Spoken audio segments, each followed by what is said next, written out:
Thanks again for being here. While we do have some good numbers for this afternoon, there may be some folks who aren't able to join us and therefore will be watching a recording of this. We will record all 5 of these webinars in the series. And hope that you find them beneficial. Please come to all of them if you can, and if you can't, you'll be able to access them via recording. And in large part, the reason why we're offering these in preparation for General Assembly is in the before times when we had a legislative assembly, we had in preparation for the legislative assembly what they called a pre-learning day. And we invited experts from various areas of the education community to present on topics that were related to issues that would be discussed during General Assembly. We hadn't done that for the last couple of years because there's just been a lot going on, as you're well aware of, but it had been requested that we bring them back. So this is our most accessible version of responding to that request. So my name is Marissa Rathbone. I'm your Director of Strategic Advocacy. It's wonderful to be here with you. I am going to give you just a little orientation for what we're doing today, but for the most part, you'll be learning from experts across the board in general areas, and you'll have the opportunity to ask questions in the chat. So just a little bit about logistics. If you wouldn't mind just typing into the chat your school district and whether or not you are the voting delegate for General Assembly this year. Or if you're just here as a school board learner. So one thing we're really hoping is to encourage your school board to register your voting delegate. Either that's you or someone on your board. We're looking right now today at 58 registrations for voting delegates.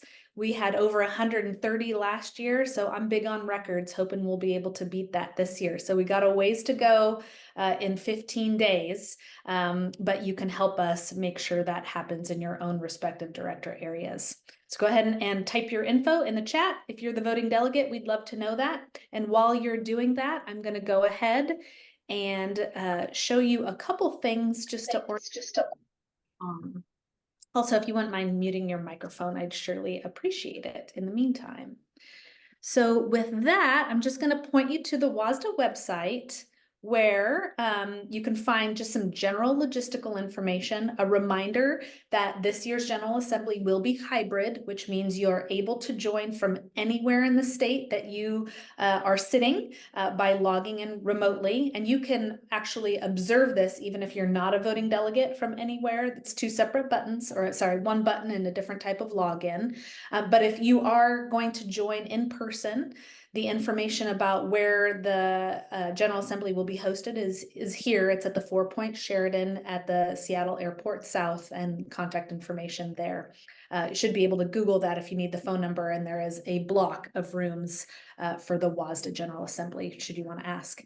If your board has not yet registered for General Assembly, please prioritize that. It's important for you to have a voting delegate designated and for you to register that voting delegate so we can be sure to get you the information. Another thing I just want to be sure that you do in between now and General Assembly, sooner rather than later, is download the General Assembly handbook and start reviewing it and talking about it with your fellows on your school board. With that, I want to just briefly orient you to what we're talking about today. So the way we decided to organize this series of pre-learning opportunities is actually by category. And if you're not familiar with how the positions catalog is organized, just a reminder, we have 225 different legislative and permanent positions combined, and they are found on the WSSDA within the WSSDA catalog. But they are also organized by several different categories. And so in order to make these pre-learning opportunities a little bit more digestible, we organize them by category. So today we are going to be talking about association operations and capital and school facilities. Sorry to make you dizzy here, but a couple things I just wanted to draw your attention to that are particularly important in the handbook are the rules of procedure, which you will find on pages 4 through 6, the voting order, which is on pages 13 and 14, scrolling down to that. And so you'll note here that today we're going to be talking about some of the position proposals that are in these two categories. We just certainly don't have enough time to cover all of the topics that are being proposed at this year's General Assembly, but there are a couple issues we will be discussing today under association operations. We'll be talking about WSSDA goals, and we have Sandy Hayes, the WSSDA board president, and Derek Sarley, the president-elect from the WSSDA board, who will be speaking to the WSSDA goals, how they're developed, adopted, and utilized by the WSSDA board to inform the work of WSSDA. And we will be moving into capital facilities and school construction. There are 10 different proposals under this category during General Assembly this year. We'll be focused primarily on the Clean Buildings Act position, which is a new position proposal. And we have Emily Salzberg from the Department of Commerce here to present her expertise on that area. And then you'll note that we've got a lot of proposed revisions to the funding safe, healthy, and contemporary school buildings existing position, as well as capital project construction. And we've got our expert Tyler Muench from the Office of Superintendent of Public Instruction to speak to that. The way that we'll organize today is we have our presenters here for short segments of time to present for about 10 or 15 minutes on that particular issue. I will ask that you put any of your questions into the chat. And then once our presenters are done presenting on that particular topic area, I will curate the questions that you've asked and deliver them to our presenters with time allowing. If we run out of time for any reason for that section, I'll be sure to collect these questions and get the information out to you all in another way. So with that, I'm going to go ahead and close my screen. Stop the share here and pass it over to Sandy Hayes, our WSSDA board president, and Derek Sarley, our president-elect, to move us into the first section on goals and accountability reporting. Thank you, Marissa. Good afternoon. Thank you all for joining. I'm going to start kind of at the highest level and work my way down.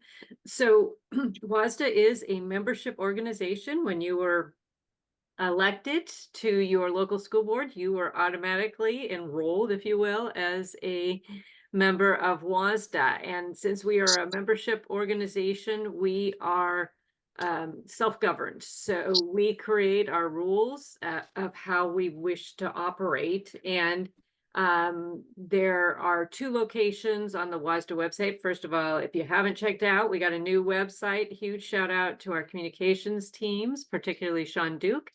So much easier to navigate. So do take a moment to check it out. In there, under who we are our 8 goals. And those were voted on by the membership a number of years ago. And true to form with most goals and strategic plans, they went on a shelf and then sat there for a number of years. So the board, which is made up of our officers, our NSBA representative, and 12 board members from around the state. So each director area has a member to the WSSDA board. It's going to get confusing because we got lots of boards and board members going there. So we dusted those things off and we created a strategic plan based on the goals that were created by the WSSDA membership. So Marissa has helpfully brought those up. Those are under who we are in the website.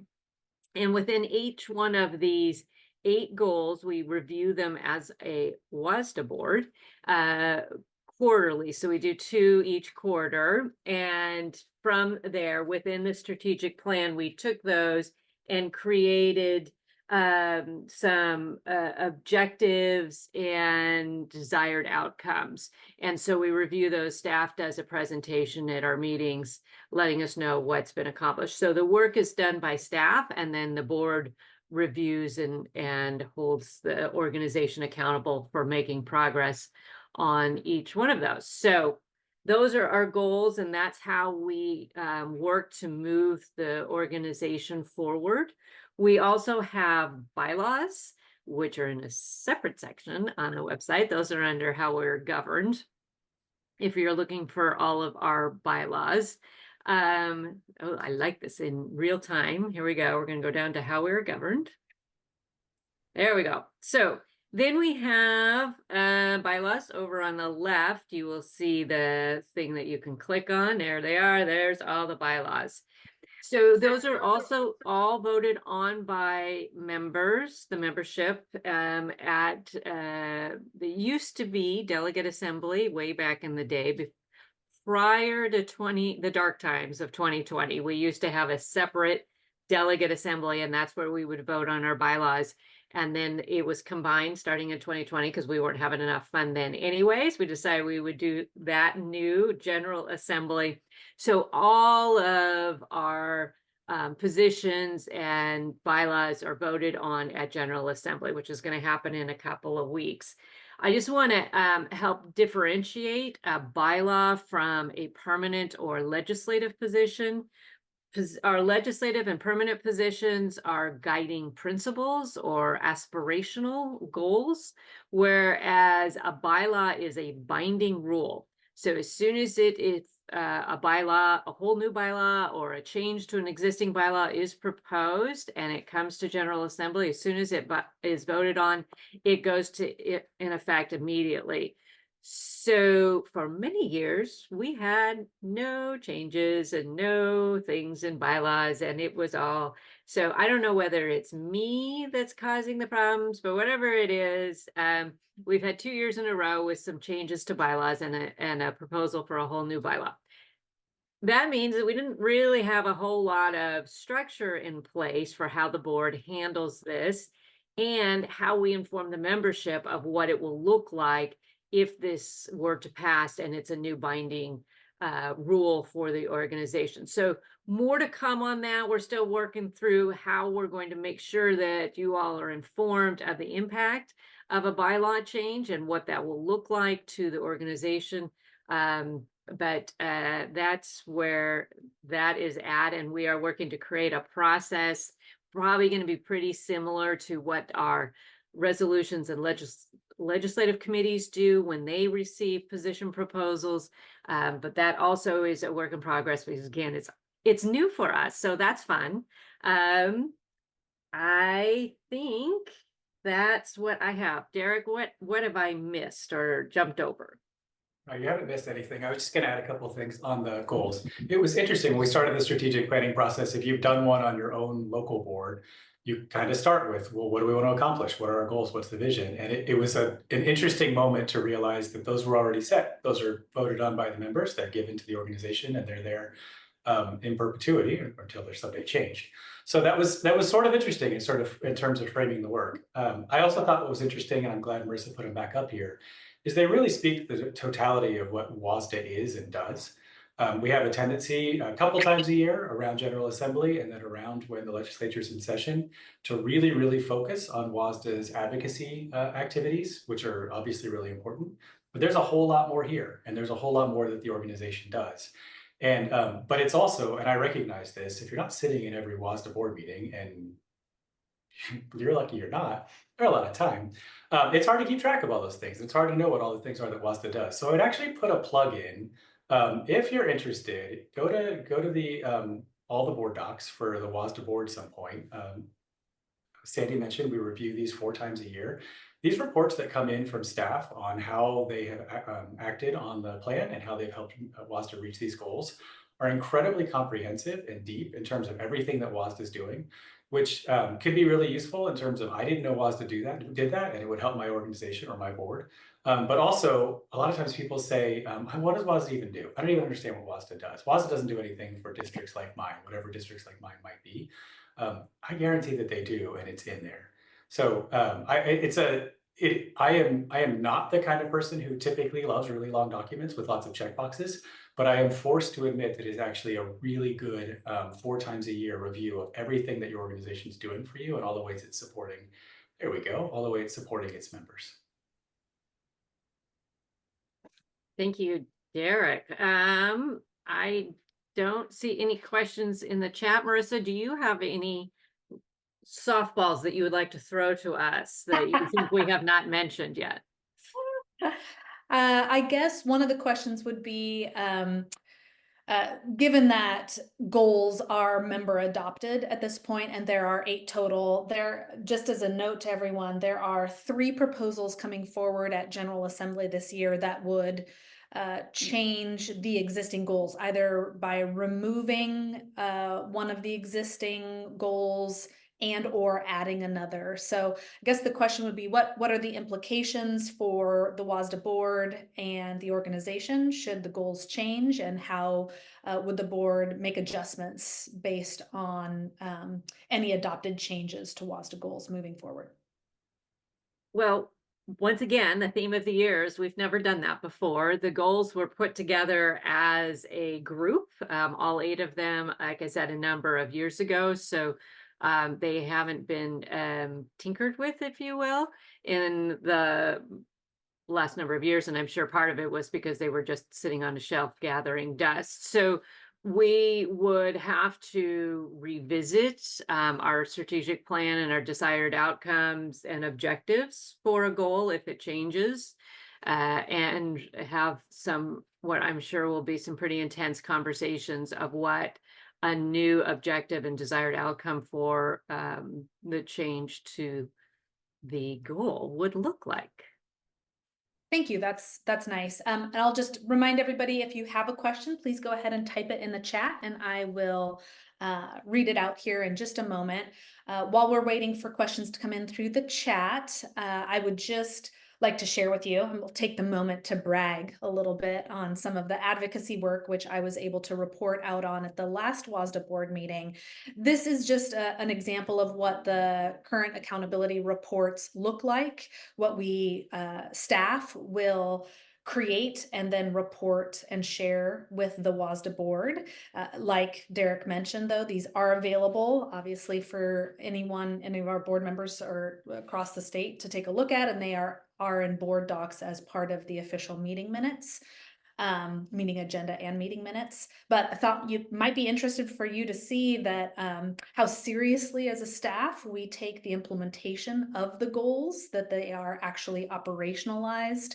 And you can see evidence of that work in these reports down to the operational level based on the work we are reporting out on as brought forward by the goal language, and then how the board identifies outcomes for those goal areas. So I would encourage you. We didn't create space to go into a deep dive of these documents during this time, but we are happy to field questions. Of course, Sandy and Derek can do so as well. But we take the goals very seriously because you have adopted them, and try very hard to ensure that their implementation is well reflected here in these reports that we bring forward quarterly.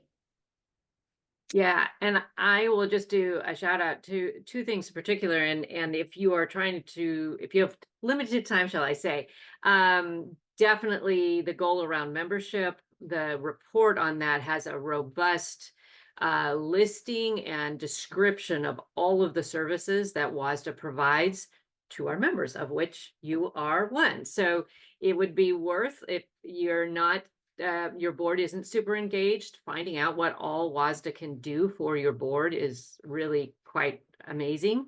And the other, just because we're on advocacy, it talks about one of the desired outcomes is seats at the table.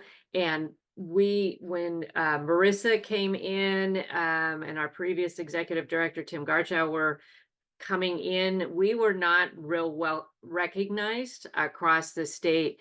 And in that report, it lists all of the committees and organizations and things that WSSDA is now a part of and considered an important player, if you will, in those organizations. So that really speaks to the advocacy work. I think we tend to think advocacy is talking to a state legislature, but there's so much more to this work, and making sure that our voices are heard on all of the issues that impact our students. Thanks, Sandy. So I'm going to field some of the questions now. We've got a few minutes remaining, and I've got some answers, but Sandy and Derek, I'd love if you take a stab at it first. Could you clarify if boards voting during General Assembly is supposed to reflect the majority of the board's view, or is it to reflect the board or district policies and how strategic plans are adopted at the local level. Just some perspective on how you think a board's voting delegate should be reflecting their district's policies and practices during General Assembly voting. That's a great question. And our voting delegate from my school district is here, so I can share some of the things that we have encouraged her. It's great to have time, if you can fit it in before General Assembly, to sit down with your board and go through the things in the general handbook and say, what is your feeling? Because WSSDA is a school board member organization. And so it should be reflective of the 5 elected, or because we got Seattle here is 7 elected members of your, and what their beliefs and priorities are for the upcoming legislative session, as well as the ongoing work at the federal level, and just beliefs of the organization as a whole. And then we shared with ours, look, we trust you. You know our numbers, you know who we are and what we feel. And so we trust you to vote your conscience as these things come up as well. And the only one thing I would add to that too is I know sometimes some boards are the other end of that, and the board wants to get together and they want to decide what their district's thought is on every single proposal. The problem with that comes when a proposal is amended. And then I've seen this a million times. The delegate who's there feels like because they never saw that amended language, they can't actually speak to that. And so they don't vote, they hold themselves out. And I would strongly encourage, I mean, if you're a member of a board where you want to make sure you've already voted on how you're going to go into every single proposal, at least give your delegate the freedom to say, but if it's amended, do what's in the intent of what we had here so that your district can still speak to that. Otherwise, you might find yourself without a voice on an issue after a few things are changed. Thank you for those insights. Appreciate that. I don't remember the background on this, but maybe both of you do, one or the other do. Can you explain or tell why submissions to change the goals are considered by the membership at large, as opposed to it being a WSSDA board decision to change the goals? I do remember that question coming up, and then we were all scrambling, flipping through our operating policies to figure it out. And I think we just landed on that's kind of how this works. And so again, so many new opportunities for learning and growth in the last couple of years of how we do things within WSSDA. What do you remember, Derek? Yeah, well, and the original permanent position spelling out goals for WSSDA is from 1962. So I don't think we have anybody who's still around from them. I'd be interested in where that first came up. But I mean, it has been around a long time. There is still a ton of flexibility within those goals. The goals are pretty high level. You can't prioritize everything all the time. And so there's still discussion about, given the resources we have and the needs of our members, where do we want staff to focus this year? So there's still that level of flexibility, but I mean, it's in the permanent positions. It's been there a long time. So we kind of just follow it. Great, thank you both for that context. And then the last question from this section before we need to move on to our next presenter is about rationale statements from submitting districts on amendment proposals. Just to respond to the question, you should see in the handbook, so the newest and final version of the General Assembly handbook reflects the 13 amendment proposals, or 10 distinct amendment proposals that came in through the amendment window. And accompanying that are the rationales for the amendment proposals as a part of that section in the handbook. So you'll note what's different about amendment proposals is that they are designated with an A following the number. They precede the original proposal, and the amendment language is written. So just as you're skimming through the handbook itself, amendment language is written in red, and there should be, as long as something was submitted, rationale for why that amendment was proposed. Okay, Sandy and Derek, we probably could talk about this for much longer, although we're not going to be able to. I'm so sorry. But if anybody has any follow-up questions for any of us, please feel free to reach out. We'll be sure you get your questions answered. And appreciate you, Sandy and Derek, for being here to walk us through the importance of goals and how the WSSDA board helps the organization move its work forward with them.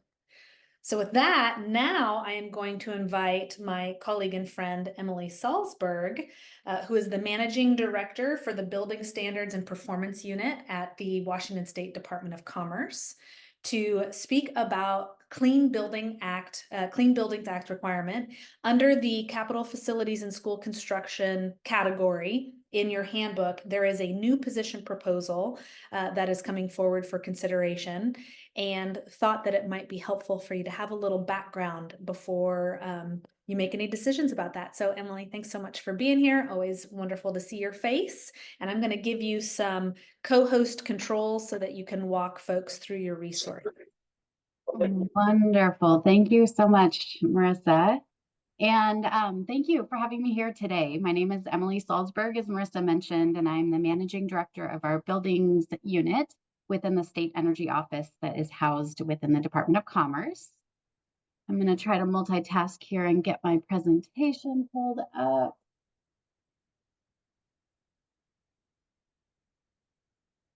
How's that looking? Can you all see the presentation? Looks beautiful. Wonderful. Thank you. So I am going to be working hard to move through about 2 hours of presentation content in about 10 minutes time. So I think the key takeaway here is please jot down our contact information. Don't hesitate to reach out to our team with questions and just to seek further information. So I'm going to spend about 10 minutes talking about the state's Clean Buildings Performance Standard. So this is a law that was passed in 2019 and subsequently expanded in 2022.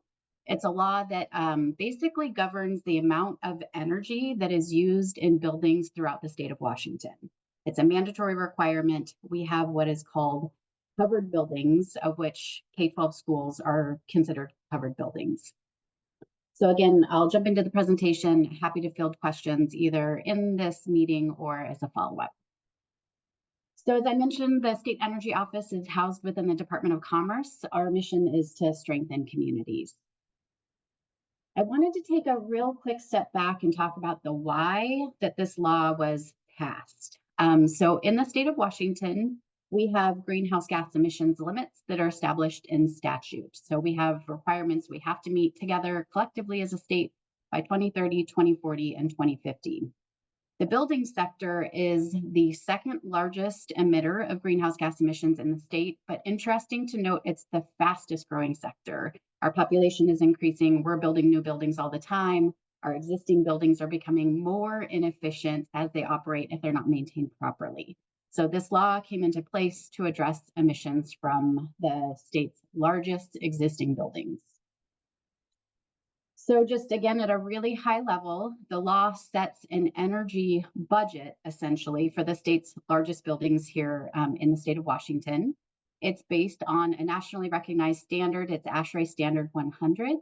And we amended that standard to take into account the local conditions of Washington's building stock, our climate, et cetera. And we needed to establish administrative rules so we could administer the law.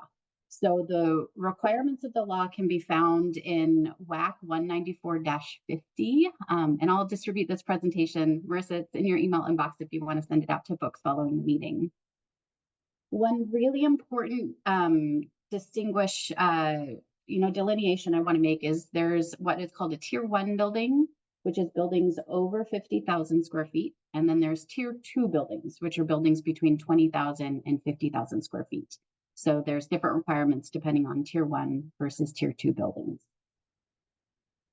So the basic requirements at a high level of this law is that all buildings that are covered under the requirements need to do what's called benchmarking. So that's basically doing energy accounting for the building.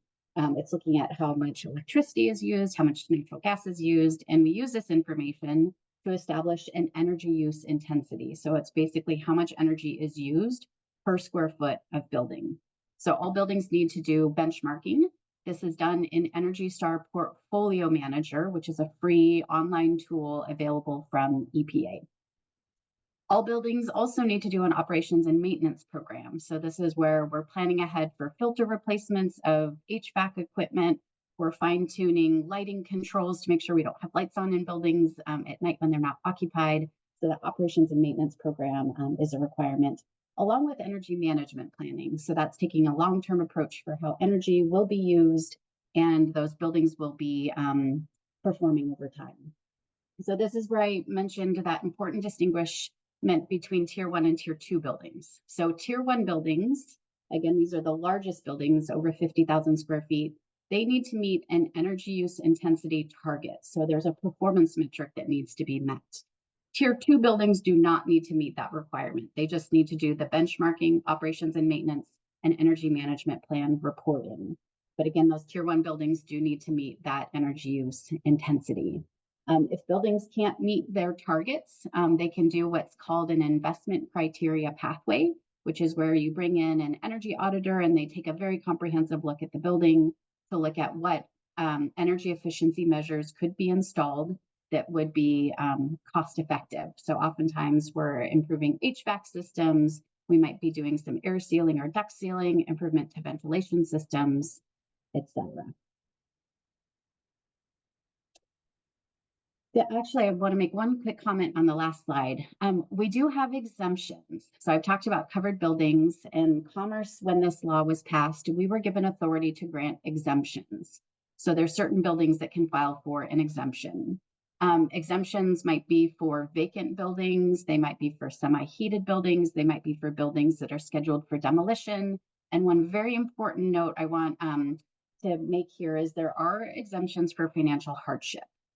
We have been in regular discussion with K-12 schools over the years, talking about the challenges with compliance with the law. We have many buildings that are already meeting the targets, and it's really just a reporting requirement. We do have some K-12 schools, though, that are not performing as they need to with the energy efficiency targets and really do not have the resources to invest in the buildings at this point in time. So I want to mention there are exemptions for financial hardship. It is a form that you need to fill out with the Department of Commerce, and we basically would look at, in the case of K-12 schools, if you've been unsuccessful in running any bonds or levies, or you don't have the ability to run one, you could file for an exemption for financial hardship. And again, reach out to the team. We're happy to talk a lot more about that. So the reporting schedule is coming up here pretty quickly, and the reporting schedule is based on the size of the buildings. So buildings more than 220,000 square feet need to report by June 1st of 2026. Our tier 2 buildings, and then buildings between 90,000 and 220,000 square feet need to report by June of 2027. And then the buildings that are between 50 and 90,000 square feet need to report by June of 2028. I want to mention we have a lot of support available for building owners, K-12 schools, your facility managers that we're working with very regularly. So we do have a technical support team that's available to help answer questions. They can walk through the buildings that you have in your districts. We can work with your facilities managers to talk about a strategy to comply with the law. I've got contact information on the last slide of the presentation, so please reach out. We also have quite a bit of assistance available through utility providers. So the organizations providing electricity and or natural gas to your buildings, they have a lot of resources available, some of which are called accelerator programs. So a lot of technical assistance available. The Smart Building Center, which is located in Seattle, also has a help desk that they run, and Energy Star Portfolio Manager, who I mentioned is the tool we use for benchmarking, also has customer support. So long story short, there's a lot of resources available to help with compliance. We have a great series of web pages which cover how to comply. There's frequently asked questions. We've got a guidance document library. So please feel free to spend some time on the website if you want to learn more or pass that along to your facilities managers. The way that Commerce is going to be tracking and documenting compliance with the law is through what's called our Clean Buildings Portal. So this is a database that we've developed over the last several years, and it's the main way that building owners, facilities managers, and the industry are interacting with Commerce to submit documentation. And then this is also where the incentive applications are submitted as well. To get into the Clean Buildings Portal, there's a notification code that was sent around to all building owners. If folks are interested in getting into the Clean Buildings Portal, please reach out to the team and we can work to get you access. I want to make sure to spend some time to talk about funding because we have quite a bit of funding available, of which K-12 schools are eligible to receive. So when the Clean Buildings Law passed, there was also an early adopter incentive program that is available for Commerce to administer. We have $75 million for Tier 1 buildings, and we will have an additional $150 million for Tier 2 buildings. That program is going to be launching in 2025. We've had some applications from K-12 schools. We're really excited to be doing that work and partnering together. And I did want to mention that Commerce received authority to increase the incentive amount that we're offering. That happened in the last legislative session through House Bill 1976. So the incentive previously was 85 cents per square foot, and we've been able to increase that to $2 per gross square foot. And then we also can offer additional savings for further reductions in energy use at those buildings. So anybody that's interested in this program, again, please reach out to the team. We have quite a number of other funding opportunities that K-12 schools are eligible to participate in. I mentioned our early adopter incentive program in the last slide. We also have a program that we've recently launched that's energy audits for publicly owned buildings. So if any of you are interested in doing energy audits on your buildings, K-12 schools qualify as public buildings for this program, and we can reimburse up to the full cost of those energy audits, and ends up being about 50 cents per square foot. We also have our energy efficiency retrofit program, which is a grant program that has been funded through many biennia, and K-12 schools are eligible to participate in that. I do want to note we have a current open solicitation and applications are being received through the end of September. I think it's September 25th. So this is a great opportunity to get in there with some applications if you all have some retrofit work that you want to consider. And then we also were funded for a new program, an additional $45 million for compliance with Clean Buildings Law. This program is, we do have language in the budget proviso about the Climate Commitment Act. So these funds potentially would only be authorized from January through June of this next year, 2025, depending on the outcome of Initiative 2117. There's a couple other programs I have listed on the right side of the slide here. I'm getting short on time though, so I'm not going to go through all of those, but feel free to reach out to the team and we're happy to talk through what funding you may have available to you. Additional funding opportunities not administered by Commerce, reach out to your local utility provider. So many utilities have funding available to do this type of work to help with clean buildings compliance. There's programs that are being funded by local governments. Many of our counties have what's called CPACER programs. So this is lending that's available to low interest lending that's available through the counties. There's a 179D tax deduction that's available federally. And then I think Tyler's up next, not to talk about this specifically, but OSPI does have quite a bit of funding available to do work to help with clean buildings compliance. So they've got their school modernization program, they've got an energy assessment program that they've been operating. So reach out to Tyler and his team to talk about that. So in closing, I think I'm right at time, Marissa. I just wanted to mention that we've been running a work group over the last year. We were legislatively mandated to do that. We stood up a work group that had about 25 members and a lot of representation from K-12 schools. That work group is working to finalize a report that's going to get submitted to the legislature here very shortly. And we're going to have a series of legislation and then also budget requests to help support the findings from that work group. So that might be something of interest to your group. So with that, I'm happy to field questions if we have time, or again, reach out to the team if there's anything further you want to learn. Thank you, Emily. I know it's there's a lot of deep content in there that you weren't able to get entirely to. This was really meant to skim the surface. I wanted our members to know resources that are available to them, and if they want to do a deep dive, where they might be able to access that. So I appreciate you skimming it. I will be sure, one thing I might do before the end of this Zoom is just put that PowerPoint presentation in the chat so that you all have it there, but I will also send it out to you all via email, since I've got you all on the meeting invite for this particular time. I'll just attach that to the meeting invite so you can have access to it. I'm happy to know that at least one of you wants to dig in further to that, so thanks for that. One question from me, actually, this didn't come in through the chat per se, Emily, but I'm curious, it won't surprise you that the position proposal before our membership as it relates to Clean Buildings Act is all around WSSDA advocating for funding. So I'm curious, two questions. Of the dollars that school districts are eligible to access based on what seems like a long list, my guess is that some of that is a surprise to our members, that they didn't know that that was available to them. Is any of that money being left on the table?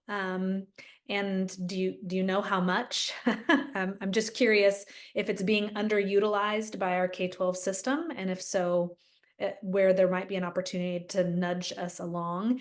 And then given that there are potentially still some gaps in funding based on the requirement, any additional efforts on the Department of Commerce in the next legislative session to move the needle on those numbers? Yeah, great questions, Marissa. So yeah, our early adopter incentive program has been very underutilized, and there's quite a bit of funding remaining in that program. So any folks who think that their buildings may be eligible to participate in that program, we would love to see some additional applications from K-12 schools. And same with our energy audit for publicly owned buildings. So there are resources available that are currently underutilized, and we'd love to see some applications. Regarding where we're headed in the next legislative session, Marissa, I mentioned that work group report because the primary finding coming out of that work group is the state needs to be funding or help with the funding for the cost of compliance. So our agency is going to be moving forward budget requests that really align with that primary recommendation. I'm happy to share the report as soon as it's ready to be published, but I think we're going to be continuing to use that work group report as a roadmap for our work around legislative session. That's great. We'll be excited. We'll be excited to see that legislative report, said nobody ever, but in this case, it's true. Well, I made sure there was a really succinct executive summary. So there's that. Gotta love a good executive summary. Thank you, Emily, for being here. I'm going to go ahead and move us to Tyler to bring us home on all things funding healthy and contemporary school buildings, because we sure got a lot of interest in that from our membership always, and curious what you might be able to share with us, Tyler. Thanks for being here. Absolutely. Can I get the screen share permission? Yes, I will Awesome. make you a co-host as well. All right, you're the boss of the screen.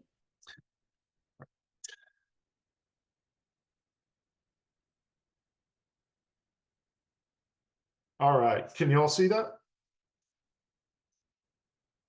Excellent. Hi, everyone. Tyler Muench with OSPI. I've met many of you before, and I know we're coming up on the end of this meeting, so I'm going to breeze through this, hopefully leave some time for questions. Marissa, I'm not going to be monitoring the chat, so let me know if any come through. All right. So I want to start off by talking about the School Construction Assistance Program. Just to preface my conversation with you all today, I think everyone on this call is aware of the issues our school facilities are facing. They've been well discussed, and WSSDA's done tremendous advocacy to try and make the situation better and improve outcomes for our schools. The first thing that we think of when we talk about improving schools is our broken school construction assistance program. I think everyone knows about this program. It's frequently referred to as the matching program, although that's not quite true. So last year, after a significant amount of conversations, we were able to get the legislature to increase the construction cost allocation, which is the amount of funding that we award per square foot. So we got the legislature last year to increase that by $100. which was the first increase to the program in 20 years. And now we're sitting at $375 per square foot from the state in terms of reimbursement. We know at OSPI that $375 is still not good enough for your districts. We know that some of your districts are getting quotes for $1,000 per square foot. We know that some of your districts are getting quotes for $600 or $700 per square foot. So we're working with the legislature and keeping pressure on the legislature to keep making investments in the school construction assistance programs, construction cost allocation. That way the state is paying for more capital construction. And by doing that, it will lessen equity issues throughout the state, because a lot of those capital equity issues are driven by local resources. So the more that we can put on the state, the more inequities we can solve. So we're going to continue keeping this proposal moving. We were looking at doing another pretty robust request of $100 per square foot yet again. But then, as you're all very aware, the Climate Commitment Act and the capital gains tax are up in the air and need to be ratified by voters. If either of those fail, we're going to be not quite in a deficit, but we're not going to have nearly the amount of money that we were hoping to have. So we wanted to give the legislature something easy to work with this year. And so we're requesting another $25 per square foot to get that construction cost allocation up to $400 a square foot. And we're just going to keep working our way up until hopefully, the state is financing all of it. So we have a $560 million maintenance level request to keep the program funded. And then our new policy level request of increasing the construction cost allocation by $25 a square foot, that would cost $56.5 million. So we're going to be asking the legislature to fund all of that. And in addition to increasing the construction cost allocation, we're also going to request the legislature add an additional 10 square feet per student to the student space allocation. Right now, at the K-6 level, we're only funding 90 square feet per student, and districts are building at 140 square feet per student. And so it's just not quite enough for what our districts need. And we're working with the legislature to try and get us a little closer to where districts are. Also want to talk about our small district modernization grant program and our trust land proposal that backs up that small district modernization grant program. We know that the SCAP program distributes our state trust land revenue inequitably. We take money from rural communities and then we put it into an account that can only be accessed by communities that pass bonds, which generally are not small rural communities. We think that that money should be reinvested in the communities where it's coming from to help those school facilities, have a more equitable operation compared to a lot of their counterparts that are consistently passing bonds and levies. So we will have a robust small district modernization grant program request this year. I don't have the final number figure, but I've been told it will be upwards of 100 million. We're finalizing that right now. And we will be asking the legislature to fund this proposal with revenue from the Common School Trust account. That way we are taking that money that comes out of those communities and reinvesting it back into those communities. This is a little picture that you can see that demonstrates our average building condition assessment rating statewide. So you can see that, it's not quite an equitable spread. On the east side, particularly in the Northeast, we have some buildings that are in poor condition. And then statewide, we have a bunch of buildings that are in fair condition. When I hear fair, it implies a C or a D if we're using a grade school scale. And so that's not acceptable. And what's even more concerning is if you have 70% of the school buildings in the state at a fair rating, it means that 70% of those school buildings will maybe in 20 years be in a poor rating. So we're coming up against a cliff, and we need to start financing school construction appropriately so that we don't get in a position where all of our schools start failing from a building perspective around the same time. The School Seismic Safety Program is another grant program that OSPI started under Superintendent Reichdahl's leadership. We have a robust request to back this up this year, $170 million request to continue funding seismic retrofits, tsunami towers, and school building relocations. So the funds right now will be going to schools with the greatest earthquake and tsunami risk. And right now, those buildings are on the coast, which I'm sure doesn't surprise any of us. So we're requesting funding for 16 projects, 16 school projects in Cape Flattery, North Beach, Hoquiam, Ocean Beach, and Aberdeen school districts. Each of those districts has multiple projects, except for, I believe, Cape Flattery. And then in addition to this, we're also going to request funding for an unreinforced masonry pilot program. Those are retrofits to brick buildings that can be done pretty quickly and fairly cheap. And we have a lot of those in Puget Sound and on the east side and in Southwest Washington. So we're tackling the biggest problems in the state by starting on the coast, but we're also trying to help the legislature make smaller investments that they can move faster that will serve a greater number of students. This is actually the list of schools that we're seeking funding for, so you can see all on the coast. We have a $150 million request in support of our skills centers. 55 million of that would be for the Cascadia Tech Academy. 54 million would be to finish the West Sound Tech project that was started a biennia ago. 32 million for Columbia Basin, and then about 5 million each for Snow Isle Tech and Newmarket Tech.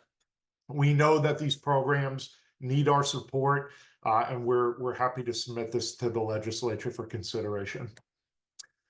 Healthy Kids, Healthy Schools is one of our smaller capital grant programs that provides playground equipment, nutritional equipment, and drinking water related equipment like fixtures. We have a $12 million request for the physical health and nutrition grants, and a $3 million request for lead in drinking water remediation. If you're wondering why such a great discrepancy between 12 and 3 million, it's because the lead is actually quite a bit cheaper to test for and remediate than purchasing brand new equipment. And then finally, I think hopefully none of you have had to use one of our school district health and safety grants, or rather our emergency repair or urgent repair grants. Those are really designed for pure emergencies. An example that comes to mind as of late was the Elmira School District was able to claim one of these grants after the fire that they suffered in October of maybe 4 years ago now. So we are submitting $5 million for ADA equal access grants.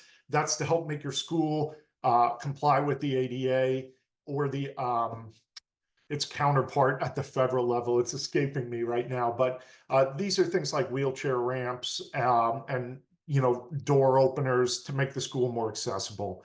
We'll also have a $15 million refill for the urgent repair grant. Again, that's for imminent issues, and similarly the capital emergency repair pool, which is for real emergencies like the fire in Elmira. So all in all, it's a $31 million request, and yeah, we'll see how we do. We're asking the legislature for close to $1 billion and for quite a large investment in a couple of new programs and enhancements to existing programs. Hopefully we have some revenue left over after the elections, and we'll see what happens and adapt from there. That's what I have for you today, and happy to take any questions. Thanks, Tyler.